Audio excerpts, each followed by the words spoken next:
Independent भरे हैं, तो आप केडीए के साथ भी जुड़े थे, तो सबसे पहला सवाल तो लोगों का यही उठेगा कि 4 पॉइंट एजेंडा अगर आप जीत के आते हैं तो उस पर किस तरह से काम चलेगा।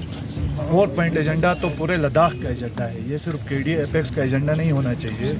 केडीए एपेक्स के बाहर भी जो लोग हैं उनका सबका एजेंडा है। मुझे लगता है इससे किसी को फर्क नहीं पड़ना चाहिए। सर, डिफरेंसेस देखे गए हैं जब मैंडेट की बात आई तो हाजी हनीफा जो कांग्रेस एनसी के कोalition में निकाले और इंडिपेंडेंट आप रहे, तो यूथ का काफ़ी सपोर्ट आपको दिखाई दिया, तो उस पर क्या कहेंगे? कंपटीशन कितना सख्त रहेगा कारगिल में? यूथ का रेजनमेंट है, इसीलिए मैंने ये फॉर्म भरा है। बाकी डेमोक्रेसी के अंदर जो है हर किसी को अपना पॉइंट ऑफ व्यू रखने का हक होता है। डिफरेंस ऑफ ओपिनियन ये डेमोक्रेसी की खूबसूरती होती है। तो मैंने इसी रेजनमेंट को, यूथ के रेजनमेंट को रिप्रेजेंट करते हुए अपना फॉर्म भरा है। हालांकि करगिल में बहुत कोशिशें हो रही है इस वक्त फिर भी किसी एक पेज पे आने की, और मैंने पूरी तरह अपनी अपना जो ऑर्गेनाइजेशन है जमीयत उल उलमा इस्ना शरिया, उनके साथ मैं बातचीत में हूँ और मैं पूरी तरीके से बहुत ही फ्लेक्सिबिलिटी के साथ लगा हूँ कि नेगोशिएशन करें, हम एक पेज पे उतरे और जो यूनिटी है वो सही मानों में दिखे। मगर यूनिटी फॉर ग्रांटेड नहीं लेना चाहिए यूनिटी के नाम पे आइंदा।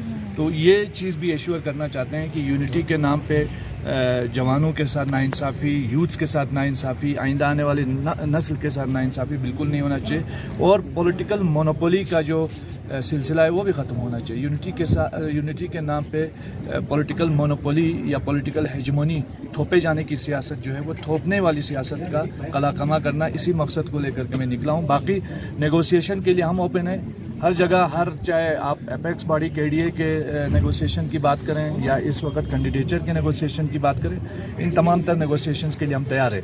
बाकी रही बात मुझे जो रेजल्टमेंट था, वो मैंने अपना रेजल्टमेंट एज ए कैंडिडेचर भर के यूथ के बिहाफ पे और फिर सारे स्टेक होल्डर्स को ऑन बोर्ड न लेने पर ये रेजल्टमेंट मैंने जताया है, और इंशाल्लाह मैं उम्मीद करता हूँ कि लोगों का पूरा सहयोग मेरे साथ रहेगा। सर, मेरा एक क्वेश्चन रहेगा, जो एपेक्स और केडीए है ये पॉलिटिकल मान के चल रहे थे, तो आप एक कोर मेंबर है केडीए का, क्या बोलेंगे इस पे? तो मैं केडीए के बिहाफ पे इलेक्शन नहीं लड़ रहा हूँ, मैं अपने इंडिविजुअल बिहाफ पे लड़ रहा हूँ। तो इसके बाद जो केडीए के मेंबर एक आप है, हनीफा साहब भी है, तो अलग अलग प्लेटफॉर्म पे चल रहा है, तो केडीए की यूनिटी पे आगे क्या होने वाला है? देखिए, मुझे लगता है कि ये जो हमारे 4 पॉइंट एजेंडा है ये पूरे लद्दाख का एजेंडा है।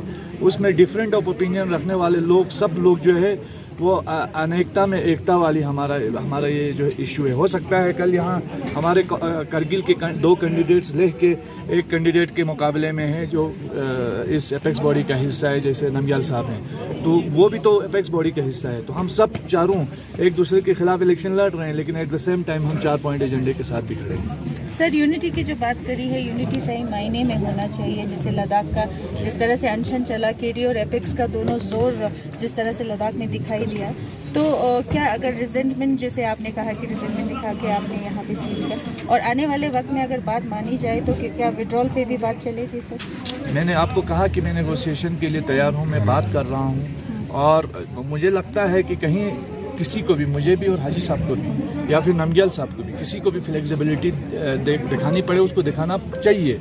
और लोगों को ये याद रखना चाहिए, लोगों को शॉर्ट मेमोरी भी नहीं रखनी चाहिए कि मतलब अभी जब हम हर पेज पे पूरे स्टेक होल्डर्स को ऑन बोर्ड लेके चल रहे हैं, तो कैंडिडेचर पे भी ऑन बोर्ड लेके चलना चाहिए था। मेरा क्वेश्चन इतना है। और जब कैंडिडेचर की बात आई तो ये अलग से 2-4 लोग मिल के अगर डिसाइड करके थोपते हैं तो उस पर मेरा ऑब्जेक्शन है, और ये जायज़ ऑब्जेक्शन है। इस पर अगर किसी को कोई और ऑब्जेक्शन है तो वो उनका डेमोक्रेटिक राइट है।